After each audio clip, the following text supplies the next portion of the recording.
Welcome to Blizzard Fire. We hope this video helps fire up your solution. You start by opening your project and verifying the correct SDK and run configuration. This ensures the debugger attaches to the right process.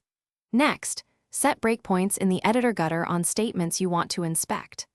Once done, select the debug configuration from the toolbar and click the Debug Bug button. IntelliJ compiles if needed and launches the app in debug mode. This immediate start avoids wasted steps and places you directly into a paused execution, ready to inspect state and flow.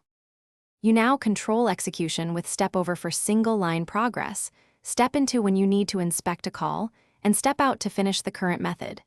These tools give precise movement through code.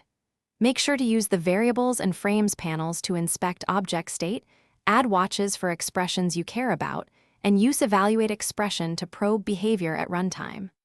Also, adjust breakpoint properties on the fly. Conditions or log actions let you focus on important events without rerunning everything. You finish by stopping or restarting the session after confirming fixes or collecting state.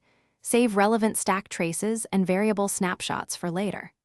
If you need to jump into specific overloaded methods, use Smart Step Into, and for remote processes, make sure the debug port and host match the configuration. If the debugger fails to attach or the UI freezes, invalidate caches and restart IntelliJ, rebuild the project, and verify remote port and firewall settings. Doing these quick checks resolves most stubborn issues. Thanks for watching. If you found this helpful, don't forget to like and subscribe.